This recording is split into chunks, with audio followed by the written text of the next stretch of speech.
Cause number 24, DCCR 0390, also finds sufficient evidence to find you guilty, and at this time finds you guilty of possession of a prohibited weapon. Sentence you to a term of 7 years in the Institutional Division of the Texas Department of Corrections. All right, sir, you're Bryce Thomas. And Mr. Thomas was previously in court, entered pleas of guilty in cause number 24, DCCR 0389 to the third-degree felony offense of prohibited weapon.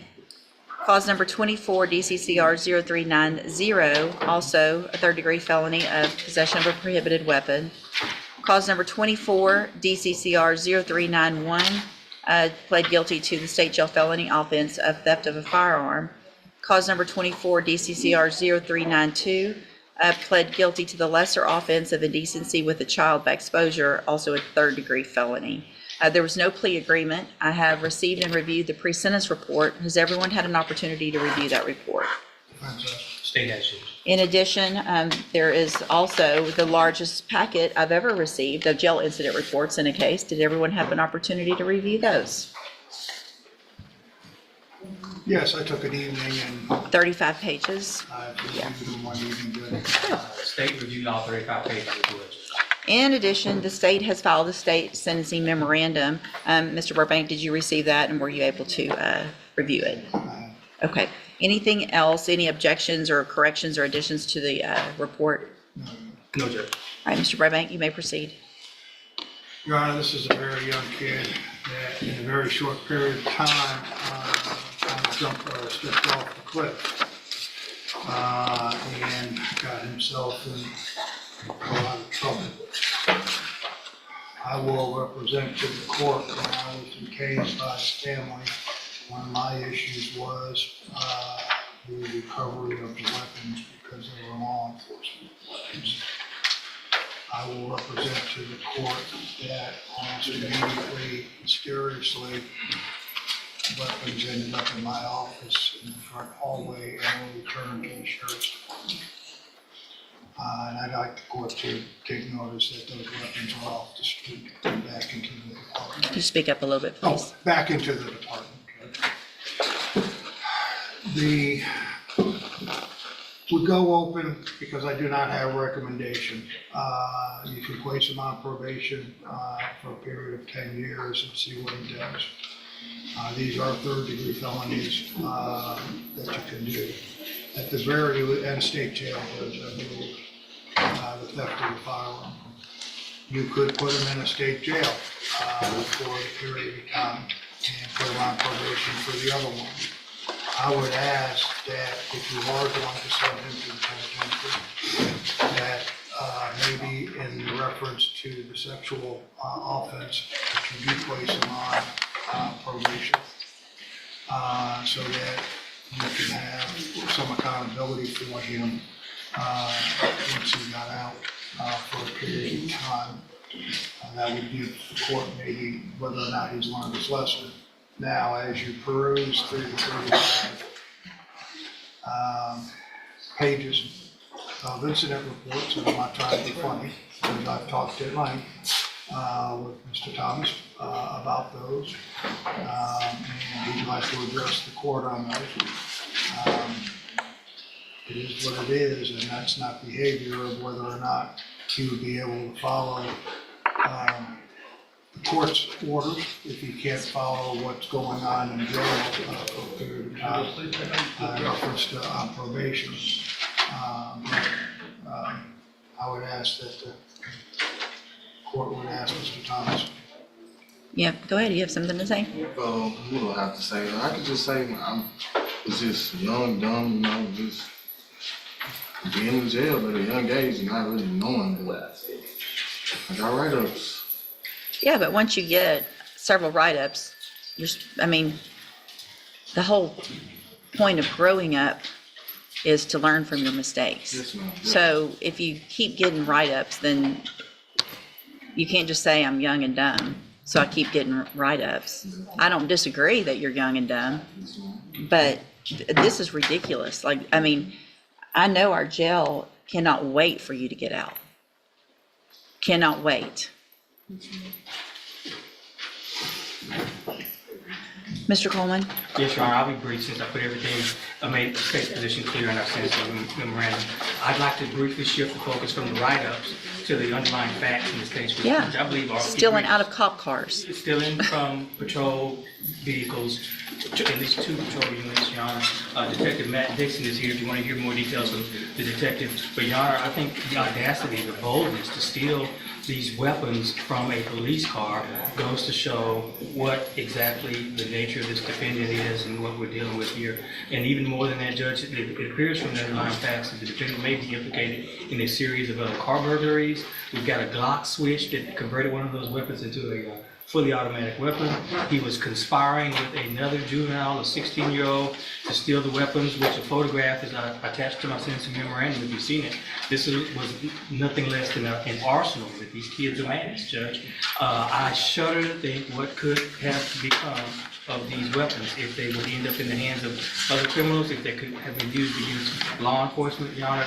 Long gone are the days where there's a low caliber Saturday night special that these kids use, in some type of a crime. They are loaded for bear with fully automatic weapons.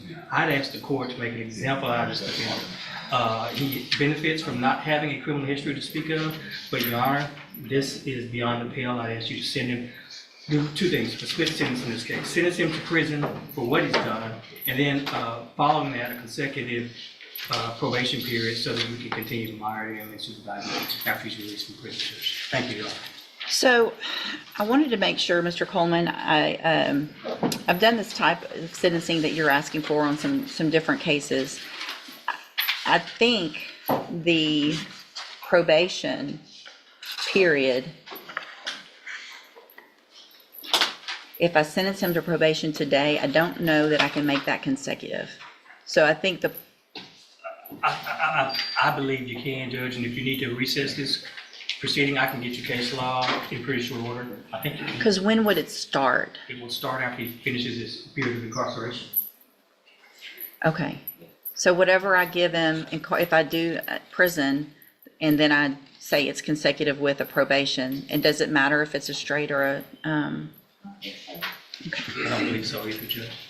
But again, I'm happy to get you some case. No, I appreciate the idea. Again, we've done it sometimes. I mean,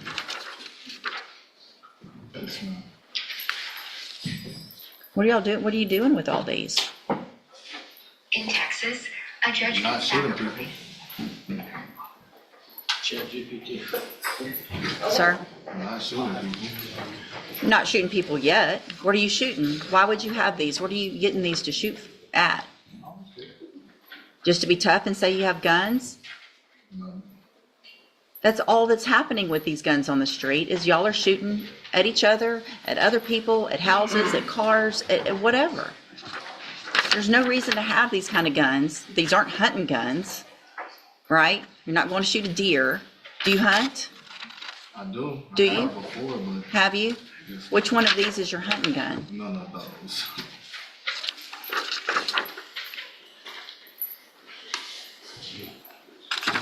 You thought you were pretty bad breaking into a cop's car, didn't you? That is some nerve.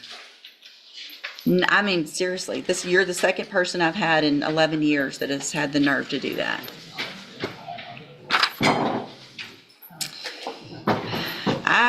Here's what I'm going to do, because I agree with what Mr. Coleman, I would like, at least in the indecency case, to get treatment and probation on that case so that we know you're not going to go make that type of bad decision again. But I'm not giving you probation on everything. You want to change your life and do better and not be young and dumb, you're going to have some time to figure that out. So in cause number 24, DCCR 0389, I'm going to find that you entered your plea of guilty freely and voluntarily, find sufficient evidence to find you guilty, and at this time find you guilty of possession of a prohibited weapon. Mr. Coleman actually asked me to sentence you to 5 years. I don't think that's enough. I'm going to sentence you in that case to 7 years in the institutional division of the Texas Department of Corrections. You'll receive credit on that sentence for any time you've been in custody. And part of the reason I made it lengthier is because you have been in custody so long, and a 5-year sentence really isn't going to amount to much. Cause number 24, DCCR 0390, also finds sufficient evidence to find you guilty, and at this time finds you guilty of possession of a prohibited weapon. Sentence you to a term of 7 years in the Institutional Division of the Texas Department of Corrections. You will also receive credit on that sentence for any time that you've been in custody that the law gives you the right to receive. In cause number 24, DCCR 0391, finds sufficient evidence to find you guilty, and at this time finds you guilty of the state jail felony offense of theft of a firearm.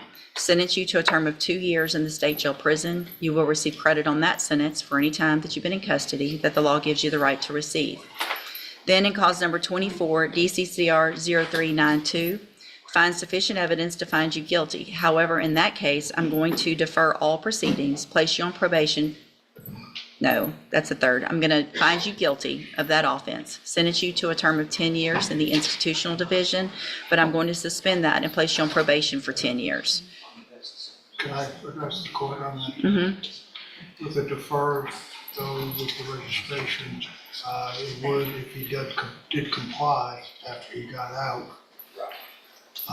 that he may have a chance instead of a conviction. He's already got 3 convictions. Well, A I fourth. understand that, but a sexual, kind of, May I respond, Judge? That is a reduced plea to a reduced charge. I agree. I want to add.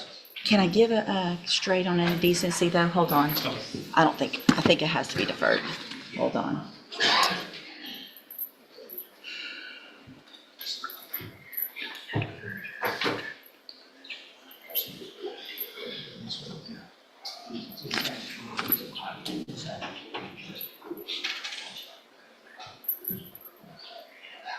Yeah, it has to be deferred. Okay, so I'm going to go back in that cause number, which ends in 0392. Find sufficient evidence to find you guilty. However, I'm going to defer all proceedings, and I'm going to place you on probation for 10 years. That will run consecutively to the other cases. So that probation does not start until you get out of prison. Then, if you violate that probation, you could be sentenced up to 10 years in that case. So you're going to be under supervision or in custody for a very long time. So if you really want to change your ways, you're going to have every opportunity to do that. If you don't, you're going to end up, number one, you're probably not going to make parole if you keep acting like you've been acting here. If you get to prison and you act like this, you're not going to make your parole. You're going to do that whole 7 years. That's going to be up to you. The sooner you get out and act right, the sooner you can start this other probation and get off of it, grow up, and maybe change your life. That's going to be up to you.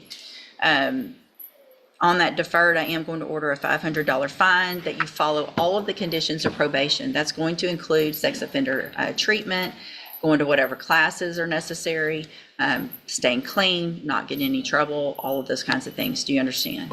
Mr. Coleman? Your Honor, is there a deadly weapon finding option with these weapons? I don't think so. You don't think so? Okay. Okay.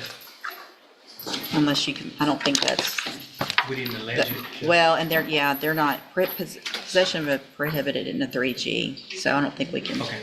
Yeah. I'm sorry.